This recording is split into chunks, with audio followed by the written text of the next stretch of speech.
Three. Hello, everybody, and welcome to this latest in the ValuesJam guest session series. Melanie, brilliant to have you with me today. So to start with, please introduce yourself and tell everybody about the great work that you do. Thank you very much, Alan. I'm Melanie Perry, and I have two main strings to my bow. Firstly, I'm the owner of Poppy Perry Media, a digital marketing agency specialising in video marketing, and I help businesses, both large and small, with their video strategy and how it fits into their overall marketing plan. Secondly, as you will see from the bright background behind me, I'm a very creative person and I'm very passionate about creative industries. And I run a professional networking group for people in the creative industries to network, create together, share ideas and collaborate. Something that I'm extremely passionate about. So yeah, I love that. Great. Now, so where can people get hold of you? What's the easiest thing to do? The people can get hold of me. The best email is probably my creatives email address, which is melanie@creatives.com. And creatives is spelled CR with a number 3, a number 8, IVES.com. And there is a reason for the 38, and you'll have to find out what that is by following us on social media. All of our social media handles are at creativescr38ives.com. You'll find us on Facebook, TikTok, Instagram, Threads, LinkedIn, and yeah, anywhere basically. And YouTube. YouTube's really important. We've got a great YouTube channel too. All right, so you're everywhere. And I just want to ask you about video because everybody tells me video is the place to be. That's what you have to do. So do you just want to tell us a bit more about why and maybe give people one tip? Yeah, okay. Video is extremely important, and I've got a little course on why and how you should be presenting yourself and where you should be putting yourself, because it depends on a lot of it depends on where your audience is. But why is video so great? It's because you build a connection with people. If people can see you, people can hear you, they take on the information in a much to a much higher level, and they'll retain it much more easily. So building trust and building the know-like trust is much easier to do on video. It builds it much quicker. Some people do like to see the written word, but mostly people retain information through seeing and hearing it. Right. So that's why it's so powerful. And the more videos that you put out and the more people get to see you, the more they build a picture of you, your values, and then they will decide whether they want to connect with you or not. And if you are on the right platform, so if a lot of your audience is on Facebook, you need to be appearing on Facebook. If it's YouTube, you know, there's a lot of people using YouTube every day. There's hours and hours and hours of videos consumed on YouTube every day. Make sure you know where you need to be. You know, people search questions into Google, it will automatically take them to YouTube. So YouTube's a great place to be if you wanted to educate people about who you are and what you do and why it's important. So there are lots of things to think about, but I do have a little mini course on it with statistics of how much video is consumed on each platform. So that can help. Brilliant. Well, thank you very much. So now let's move to the ValuesJam. And I'm just going to tip out the cards. You're on the receiving end of this for a change, because I know that you use this when you do sessions with people, right? So I do. how many piles of cards would you like to make me to make in front of me? 3, please. 3. Okay, they are different sizes. And so left is number 1, right is number 3. Which number pile would you like? 2, please. 2. Okay. So we've got 2, 4, 6, 8, 10, 12, 16 cards. So a number between 1 and 16. 10, please. 10. So I'm going to go from the back because that'll be quicker. 14, 13, 12, 11, and this is it. Ooh, I think you might like this one. Are you ready? Go on then. Oh, risk taking. My God. I had a feeling you might have that sort of reaction. So the first question is, what does risk taking mean? And what does it look, feel, and sound like? Risk taking to me means courage. It means not being afraid to make the move that you need to make. What does it look like? I had just an image come into my head of somebody, you know, like bungee jumpers, like jumping off a cliff or something, you know, hurling yourself over the cliff edge. That's kind of what it looks like to me. It feels really exciting. I'm a bit of a rule breaker, and I am somebody who is quite happy with taking risks, and I tend to do things and think about them in depth later or as I'm going along. So to me, it feels exciting. It's that real kind of adrenaline rush of like, what would happen if we did this? Let's push the boundaries. Let's go for it. You know, the what's the worst that could possibly happen question usually comes a lot later for me. You know, it's like, yeah, let's do it. So it feels really exciting, really warm, really energizing. What was the other one? Look, feel, and does it sound like, what does it sound like? It sounds like rushing water, like really fast running stream to me. Okay. So you've mentioned a few things that were happening in my brain at the same time, and you've mentioned a couple of things that I'm thinking, oh yeah, I need to react to that. So the first thing I was thinking is, when you described how you are a bit of a risk taker, do you find that you are unusual compared to like the norm in that respect? Because in my career and also social life, probably, I think more people are risk averse than they are risk taking. Yeah, yeah. I suppose I am. There are a lot of entrepreneurs, very successful entrepreneurs, who are risk takers. I think you need to surround yourself with good people if you're going to be a risk taker like me, because you do need people to kind of put out the flames behind you if it all does go terribly wrong. But I think people these days are quite afraid to do the wrong thing, say the wrong thing. We've been conditioned by society to perform a certain way, be a certain way, and just, oh, you know, don't stick your head above the parapet, don't cause a fuss, don't, you know, that's not a safe place to be.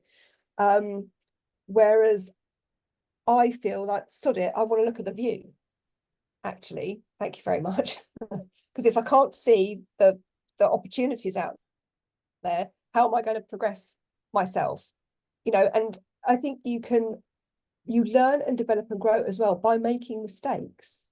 You know, I've made mistakes in the past because I've charged down a path, taken a risk, and it hasn't turned out the way I thought it would.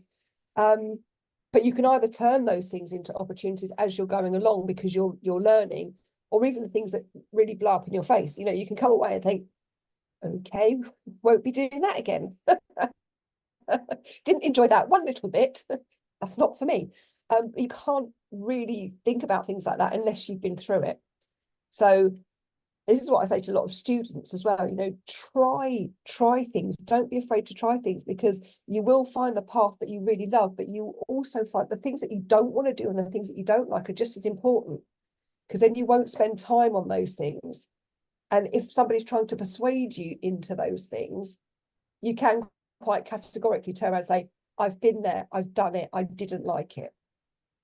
Yeah, you mentioning students and young people, I think this is a really important area, because I remember my schooling, for instance, was all about striving to be perfect and not making any mistakes. That was kind of how you were brought up. And that's very unhealthy, because what it does is, if you have the slightest inclination that you're not going to be perfect, then you're tempted not to have a go because you're going to fail. And you used earlier, you talked about mistakes. And again, that's another word that is kind of emotionally laden, right? So, and it shouldn't be regarded as that. There's somebody, I can't remember who told me about this, but the way they use the word mistakes is that they break it down into its two syllables. So what they say, it's just a mistake. Yeah, and then it's not such a big thing. Whereas Yeah. mistake, like, oh. So I think young people would benefit far far more than they do generally if they were encouraged to take calculated risks, and then to understand, if what happens happens, then why? Because they would learn so much more then, right? Yeah, absolutely. Absolutely. And you say, and a mistake, as you say, is a very negative word. It makes people feel like they've done something wrong. And I am of the belief that there is no wrong, there is just a learning curve. You're on a path, you're on a journey. And along that journey, you are going to do things that you really enjoy, and you're going to find out there are some things that you don't enjoy, or, groups of people that you like to hang out with, groups of people you don't like to hang out with. But it's only by going through it and learning from the experiences that you have that you'll get to that final destination of where you're really meant to be. If you listen to what's and take notice of what's happening on that path, so that you can make those decisions. So it's, I think getting it wrong, and sometimes royally getting it wrong, is actually a really good thing. Yeah, definitely. And then on the metaphor part of the question, this must have been you mentioning bungee jumping, because the sound that I heard for risk taking was that kind of thing. And the image that came to mind actually was, I don't know where this came from, but it was me testing the ice with my foot, to see if it was strong enough to take your weight, kind of thing. So you said you're a risk taker. Am I a risk taker? I think that I'm a bit of a split personality, because I think my logical approach is one of test the ice and just suss out, whether it's going to be okay or not. But then I tend to be quite intuitive / impulsive as well. So I can kind of say, well, are you really going to waste your time testing the ice all of the time? Or are you just going to give it a go, see what happens? And if you're not going to die, then I tend to, go for it and see what happens. I mean, in most of our everyday lives, unless you're a brain surgeon or something like that, or a doctor or surgeon, if you make a mistake, no one is going to die. I mean, there are professions where if you do cock it up, someone will die, and that's really serious. And, you need to be really knowing your stuff there. But for most of us, if something that you've gone for hasn't planned out, it's not the end of the world. You might lose financially if you haven't done your due diligence and say, yes, I'm a risk taker, but if there's money involved, or a significant amount of money, then you do have to do your due diligence and your risk assessment. And even if I'm the one who's saying, I really want to do that thing, I will have people around me saying, you need to just rein it in a bit, and these are the reasons why. And I will listen to those people. I might be sulky about it for a day because I've not pulling me off my cloud knowing that I was on. But I'm smart enough to realize that there are some things that just are not a good option, or they're not a good option right now. But if you have a great idea and you've got a good team of people around you who give you the best chance of realizing that idea, then I would say go for it. Don't put obstacles in your way. My husband, better kill me for saying this, but my husband is very much the opposite to me, and he's very, very analytical, and he'll analyze the inside out of everything. And that's a good thing to a lot of degrees, but he's lost me halfway through because I'm bored now. I don't listen to that. I want to go and do my thing. And he finds it difficult with me sometimes because I'm like off on cloud woo land, and he's like, that's never going to work in a million years because that. And for every idea that I think, we'll do this, he'll give me at least 10 reasons why we can't do it. At least 10. That's an interesting dynamic then. And it is quite difficult sometimes. And sometimes he's right. I'll give him his credit. Sometimes he's right. But sometimes I do just think, oh God, I can't listen to this anymore. And I can see both sides, because like I was mentioning earlier, I tend to have this kind of split going on. But I think the disadvantage of the pure analytical approach is that it is founded on perfect knowledge. which we don't have. So, you know, we overestimate our ability to be able to predict the future to the nth degree. And it used to, in the corporate world, it used to crack me up that you'd have these fancy Gantt charts, project plans, you know, and invest loads of time and energy in creating these things. But within a month, they're like, you know, they're changed, right? And so I think that there is something about a false sense of security about having planned goals, objectives, and all of that sort of stuff because things change. And actually, in the world right now, compared to, say, 10 years ago, it's changing faster and faster. So it's even more true that your plans are likely not to be what they started out at. Yeah, absolutely. And also perfection paralysis. You know, if you're aiming for that, to everything to be completely in a row, excuse me, completely in a row, you won't do anything. You won't take the action because you're too busy talking about it. And I've been involved in large corporates where they'll have meetings about meetings about meetings, and the pre-meeting for the meeting that's they're gonna decide the stuff. And it's like, just get on with it.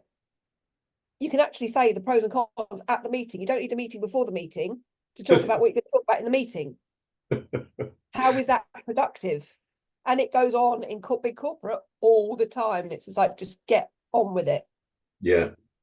And Melanie, you've made something happen here. This happens quite a lot in Values Jams, that people have memories that come up that maybe they haven't thought of for many years. And this one, I'm just trying to place the year. It must have been around about the 1990s. Anyway, I was a food and beverage manager in a hotel on Sloane Square in London, and I wanted to do the new wine list.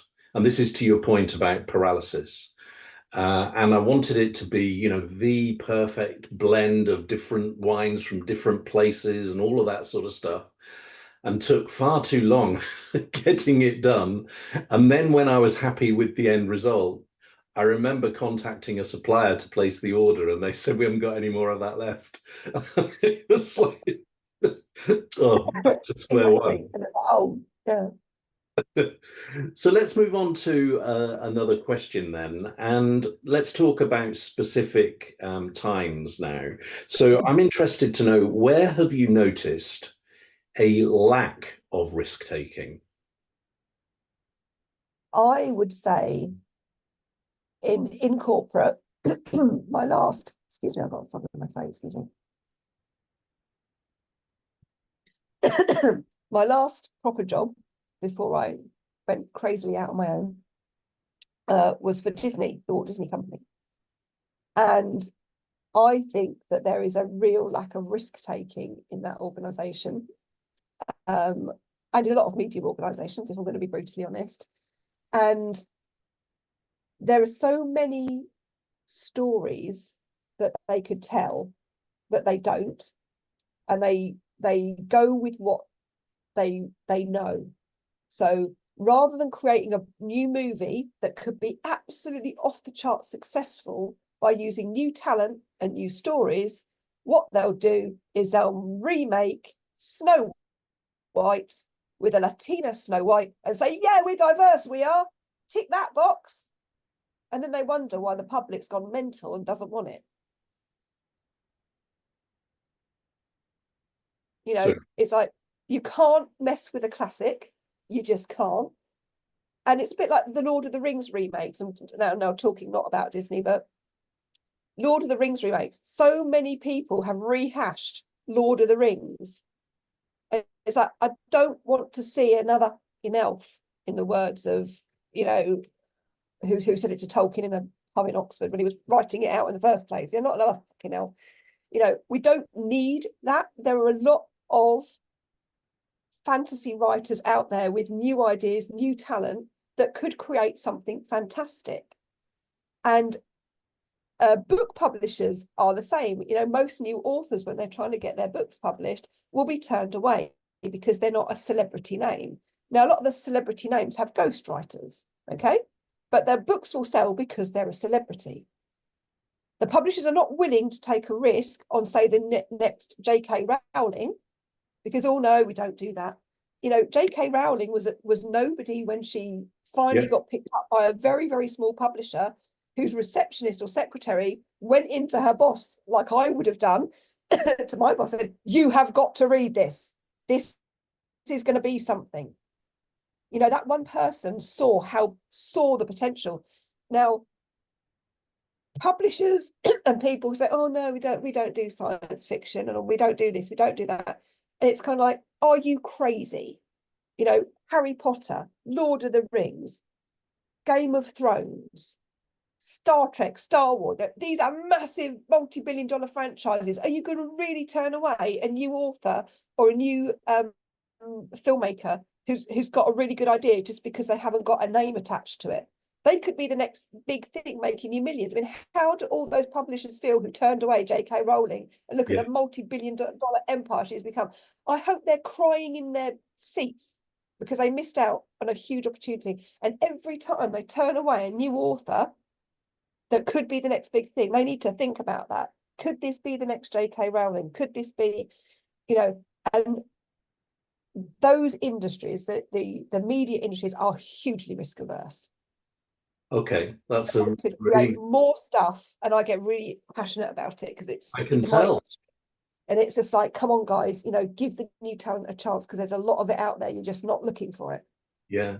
Do you think that, I mean, just listening to you talk about that and, you know, the Rowling story, it makes me wonder whether actually, is it really the content or is it really the movie that is the thing?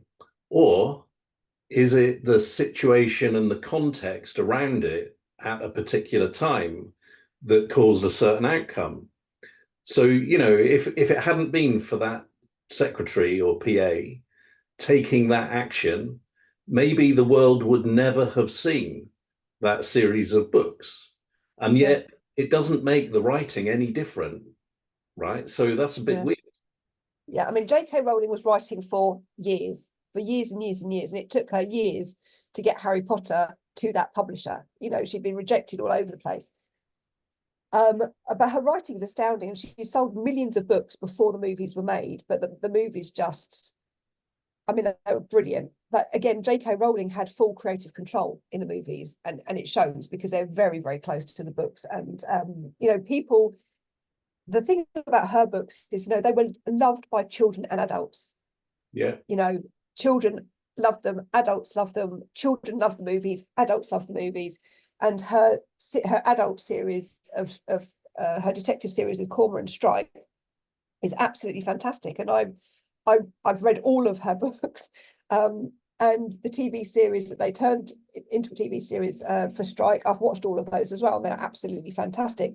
But she's got a very good business manager, I would say, and she's managed to put in place the contracts and the things that she's needed to do to secure her future within that environment. But I mean, the world would be a sadder place if it didn't have Harry Potter in it. I love the Harry Potter books. And that's what I'm thinking, what else am I missing? What other great things am I missing because some idiot publisher isn't going to take the risk and say, actually, yeah, we're going to try this out? Yeah. Well, you're making me want to give Lid Publishing a shout out because my fourth co-authored book was published yesterday. Hey. I remember that the first book happened completely by accident, and Lid were kind enough to give us an offer to have the first book published, and it's continued since then. So I'm with you in terms of giving new talent a chance. When I'm thinking about risk taking, I've got two stories that come to mind. One is I remember seeing a newspaper article on how a council had insisted on a block of flats, all of the residents removing their doormats, you know, outside the front door because they were a trip hazard. That was one. And the other one, so these are both relating to health and safety. And I think health and safety for me is sometimes totally over the top, as opposed to, you know, taking any risk at all. The other one was, it was a friend of a friend. She works in health and safety. and we were at some sort of drinks do. Anyway, she was talking about how she had been to a Tom Jones concert, and she said, I realized how sad I was becoming as a health and safety executive when, you know, at Tom Jones concerts, underwear gets thrown onto the stage, right? She said, so the guys came on from the side of the stage with those big long brushes to clear everything away. And she said, I caught myself thinking, oh, good, they were a trip hazard. Oh, bless. And this is why, there's a big part of me that worries for our future generations, because that they are my child, my young child, who's 10, he's been brought up in a world where there is very rigorous health and safety, and there is very rigorous safeguarding rules, and there is very rigorous this and very rigorous that, and you mustn't say this and you mustn't do that, and you mustn't be seen to be this and you mustn't be seen to be that. And with COVID as well, that caused a lot of children a lot of trauma. No touching, no getting close, and I think it's taken the children quite a long time to break out of that. And I'm just thinking, what is the world going to be like when these children have grown up and all they've known is a set of don't do this, don't do that, don't do the other? When, like you say, with some of the health and safety things, you just, yes, we all want to be safe. I'm not saying we don't want to be safe, but some of it, you go, oh, for crying out loud, that's just stupid. It's just there for the sake of being there. And I just want to just say, no, sod it, I'm not doing that, and just pour a bucket of water down that corridor just to see how many people will slip and fall on their asses. Is it really a hazard? Let's test it. Yeah. There's a cultural thing as well. I remember being on holiday in Portugal and there being this cliff walk, and there was no protection, no kind of fences or anything like that. And somebody said, well, here we just assume that you've got some common sense, and yeah, of course you can go on a walk there, but you need to take care. But we're not going to invest money in making sure that nobody can possibly fall over the edge. Yeah, exactly. So are we encouraging people to stop thinking for themselves? Yeah. If you don't want to fall over the cliff, don't walk next to the cliff edge on a windy day. Yeah. So where's the line though, Melanie? Because not some people are stupid, right? Or seem to be. And there is a case for protecting those people from themselves in some cases. But like you kind of touched on there, if you try to do that, then one, it costs a whole load of money. And two, you're kind of not encouraging very much in the way of common sense. Yeah, exactly. And I think, there may be people who might disagree with what I've just said. So what about people with disabilities who might not understand? And it's like, yeah, there are certain things we do have to put in place, because obviously, we want to be as inclusive as possible.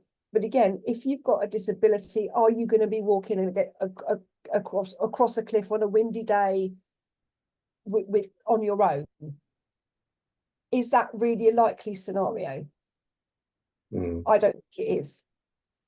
And there are a lot of disabled people who do massively wonderful activities. I know a lot of them that do.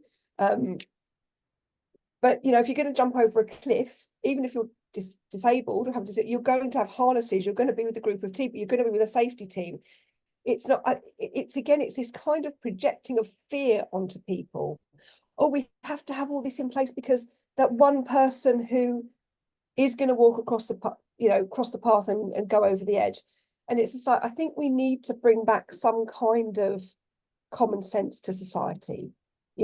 Whether you are able-bodied or disabled or have learning difficulties, there are some things you just aren't going to do. Yeah, so your message is common sense prevails, although it's called common sense, even though it might not be that common in itself. And what about, now you're going to find this one dead easy, because what you mentioned just now, you've done stuff and it's blown up in your face and you've said, oh, I'm not going to do that again. So this question is, when have you experienced risk taking? What's a good example of that? The first time I experienced big risk taking was when I produced my first ice gala for charity. Produce your And ice skating, I used to be a figure skater. So I, when I was working in London, I was the chairman of a private networking group for top PAs in the city. It was a private members club called Number 42, and I was chair of that for a couple of years, and I was also head of the charity commission. And one year we supported the charity Walking with the Wounded that Prince Harry headed up at that time. And they were due to go on a trek up Mount Everest. And so I thought, oh, how can we help this? And we did a fundraiser at Number 42, and it was amazing because obviously working for Disney, I got all our visual artists in who did all the window dressing for Disney, and they came in, they decorated the house. We had full snow, we had everything in different themed rooms. Absolutely fantastic, and we had a great fundraiser and auction there, which was brilliant. And then I thought, what else can I do? So I thought, I'll tell you what, I'll put on, this is again typical, I had no clue how to do it, but it was just yeah, we'll do this. I'll put on an ice gala at my local rink, which was Bracknell. It's sadly closed down now. And again, just charging ahead with how hard can it be? How hard can it be?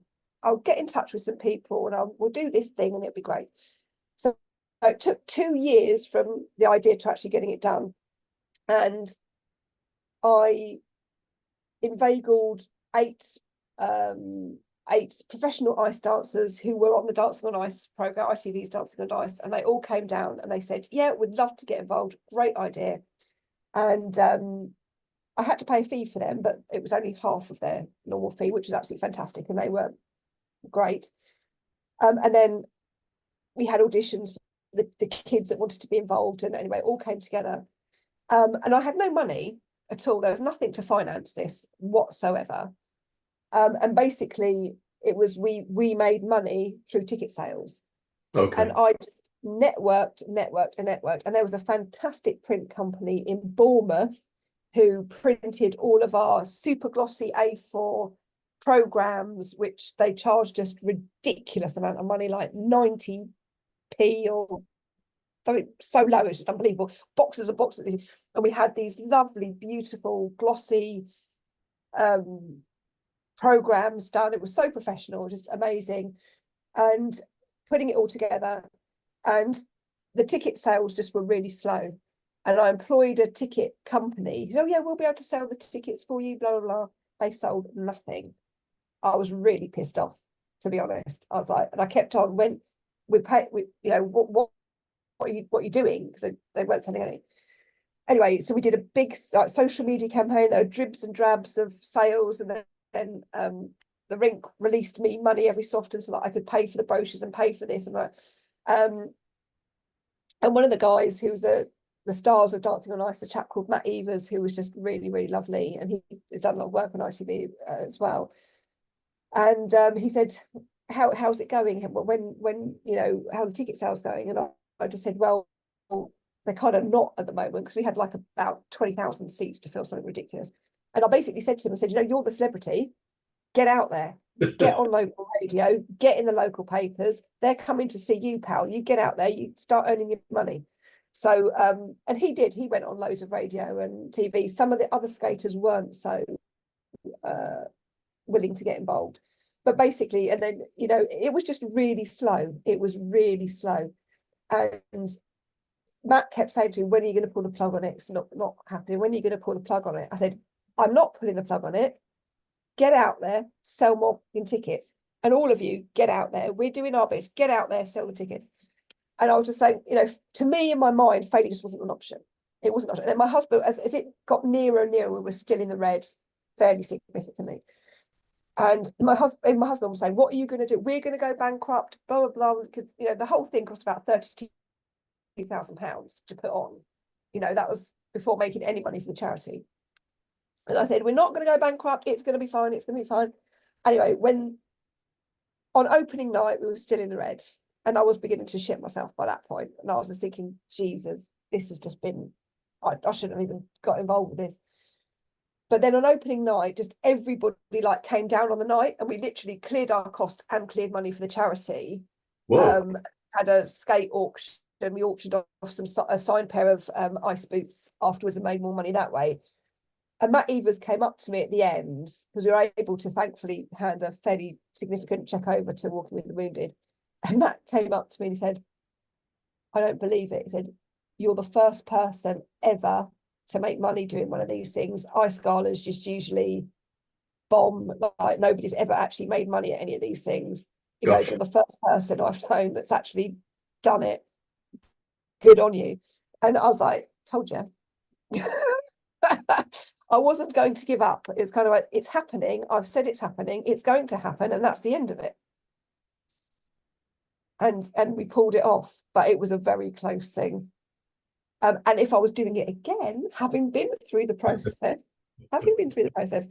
yeah, I learned a lot. I learned a lot about certain people that I worked with, but more specifically, again, people not doing what they say they were going to do and having to chase up. And I took a lot for granted that I assumed people were doing things because I'd asked them to, and then realizing down the line that they hadn't done it at all, and having to sort of put out fires and things like that.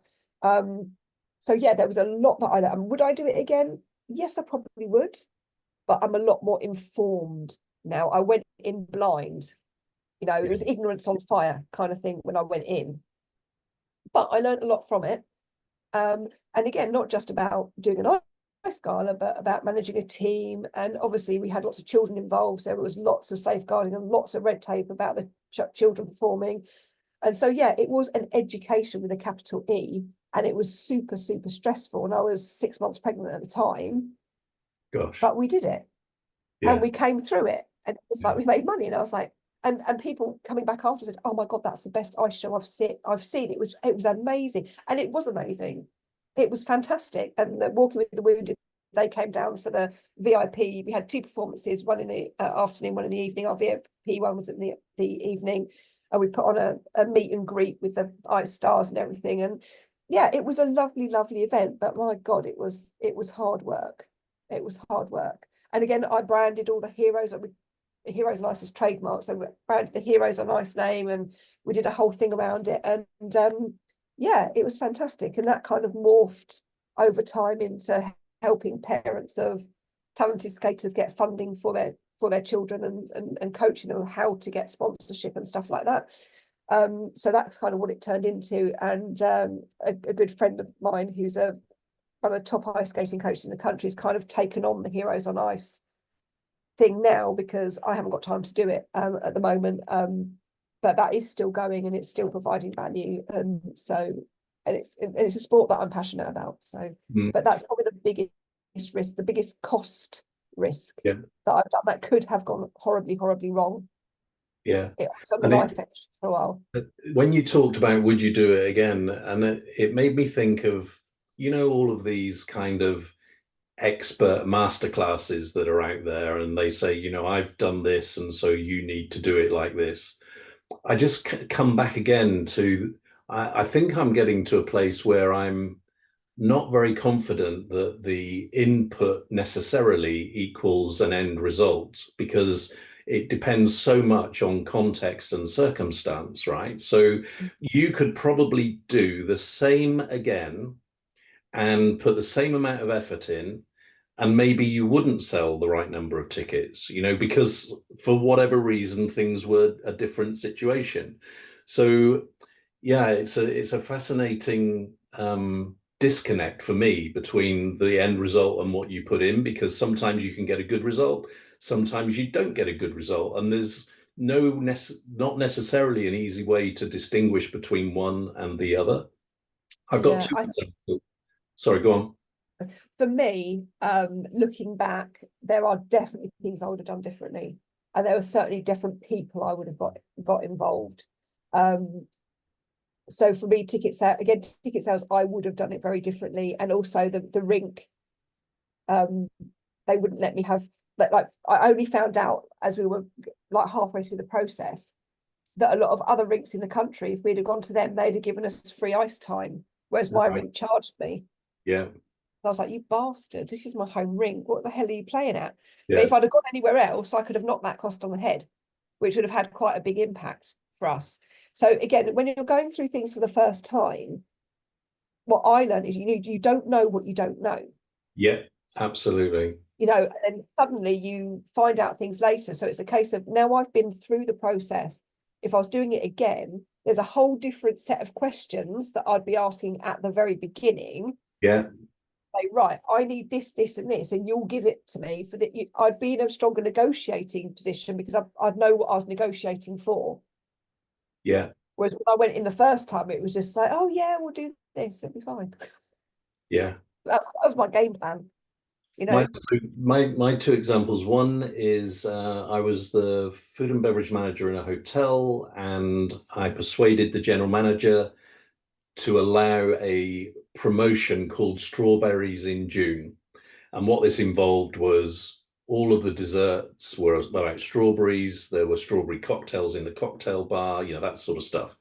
Now, I don't know if you know this, but in a hotel, the organizational structure tends to be split in two. So one person looks after food and beverage, so that's events, conferences, restaurants, bars. And then the other person looks after the rooms division, which is the bedrooms, getting them cleaned, reservations, reception, those sort of services. And they tend to be on a level beneath the general manager. Now, two ideas. One was I wanted to have strawberry enamel badges made for the receptionists to wear, so that when somebody was arriving and checking in, they would be tempted to say, oh, what's that? And then the receptionist would be able to explain. And then the other idea was to put a cart of strawberries in the reception area, and a competition guessing how many strawberries there were there. And the winner would win a weekend away, because it was a big group of hotels. Now, the rooms division guy really poo-pooed these ideas because he felt that it wasn't traditional enough and, all of that sort of stuff. The general manager said, let's just give it a go and see how it goes, what sort of reaction we get, and then we can always decide to stop. I think it was the second day that the cart of strawberries was in the reception area, Stevie Wonder arrived and came into reception, just took this deep breath in and said, strawberries, I just love that smell. And then from there, it was the best idea that anybody had ever had, So it was like that thing again about nobody could have predicted, that. Nobody could have said, oh, let's put strawberries because if a celebrity comes in and says they smell good, that's going to be very impressive. It happened because it happened. And then the other risk, more on a personal level, I was fortunate enough to go to the World Cup in Brazil in 2014 with my son. And we were leaving from the hotel to go to the airport on the coach, and I needed to go to the loo. So we'd put our bag on the coach. And I said, don't worry, we'll catch it up when we get to the airport. Now, there was quite a lot of cash in the case. And when we got to the airport, the case wasn't there. I walked around the airport, eventually found the case just in the middle of a random area. And we opened it and somebody had been in it and taken like the gifts that were going to bring home and this amount of cash. So that was definitely a risk I shouldn't have taken. And if that happened again, I'd be like, get that bag off the bus. Yeah. Very trusting of you, that was. Well, and Brazil's probably not the best place to have that sort of attitude. And in fact, I heard a brilliant story. Is this about risk taking or not? No, I don't think it is, but it's a fun story, I think. So it's a guy who lived in the favelas in Rio de Janeiro, and every morning he would get up at like 6:30 in the morning, shave, shower, suit, go to the airport to steal bags. but he his it was like a job, that was the mindset. And whilst I'm not supporting it because it's illegal and all the rest of it, I've got a certain admiration as to the work ethic and the entrepreneurship of that guy. um, yeah, so don't know why oh yeah, connection with Brazil, I guess. So listen, I'm conscious of time, so I want to draw this values jam to a close. I really enjoyed it, Melanie. And to finish with, the question is this: what are you encouraged to do differently about risk taking as a result of our conversation? What am I encouraged to do differently? I would probably say think about things just a little bit more, but I Okay. know I probably won't. Because yeah, it's good to slow down sometimes, and I struggle with that. I'm full steam ahead a lot of the time, and a lot of people find it difficult. There are people around me who get who I am, and there are some people that just can't take me at all because I'm just whoosh off. I was like, can't you just slow down a bit? And I'm like, no, if you want, you've got to keep up with me, so I think slowing down and thinking things through a little bit more And would probably what could that look like in practice, in concrete terms then? in concrete terms, it's about not being too quick to say yes to certain things, Okay. perhaps. To just think, just to reflect a little bit more. But the thing that I have is if an idea really, really sparks me off, I mean, there are some things that I hear that I think, yeah, no, not going to jump on that. But if something really, really excites me, then it would have to be a very conscious, just slow down, just how much of your time is this going to take? Because again, I tend to put my all into things like, yeah, this is great. How much of your time is it going to take? Is it feasible to be spending that much time on this particular thing at this particular time? And just be a little bit more sensible, I guess. Okay. I don't So, like that word, but a little bit more just measured. So I'm not yeah. very good at that. Well, here's something that I have found really useful, and I don't know whether it's wholly about slowing down. I think it's more about allowing yourself to get a bigger picture of the whole thing. So I find that I process stuff while I'm asleep. And so if I'm presented with something, anything, I tend to say, I work on stuff while I'm sleeping. So what I'd like to do is come back to you on this tomorrow. And it doesn't mean that you're not excited about it. It's just that Yeah. it gives your brain chance to just work on it a bit, to understand the big picture. So maybe consider something along those lines. Yeah, absolutely. It's definitely the pause. The Yeah. pause. Okay. Something really excites me. I am very, very inclined to say, that's it, I'm doing it, count me in, yeah, let's go. And full steam ahead. All And by right. the end of the week, the project's done. I'm very good at like doing and completing stuff. It's like even when I was in my corporate job, my name used to be, I was like the golden girl, because people would come to me and say, oh, Melanie, can you do this? And I'd do it to a high standard in a very reasonable amount of time, give it back to them, and they're like, blimey, you've done it. I was like, Yeah. yeah, but you asked for it. Yeah. And people don't get that. So it's kind of, if I'm involved with something, it will happen, and it will happen within a reasonable time frame, because otherwise I'll get bored. So I'm very good at driving things through and making sure that people are energized. I'm very good at energizing people and getting them on board to do that thing. But sometimes I haven't been as wise maybe as I should have been about which things I get involved with, or taking on too much at any one time. So Yeah. then I feel like I'm spread really thin, Yeah. and then I don't enjoy it, and then my passion, my energy kind of goes a bit. So it's just that stopping. Do I really want to be involved in this or that, or do I not right at this moment? So it's a case of, Yeah. like you say, just taking that pause, processing all of the information and then say, yes, this is something that I can get involved with, or no, it's not. Yeah. But, you know, I think there is a caveat to this, because it goes back to what we were talking about earlier about how, yes, it's fine to have a pause, but you also need to admit to yourself that you do not have perfect knowledge, right? And so I'm a bit the same as you. I do take on more than I can handle. But the reason I do that is because I know that not everything is going to be, is not going to maintain its level of energy and direction anyway. So I treat it as a bit like, you know, the plates spinning on the sticks with the plates.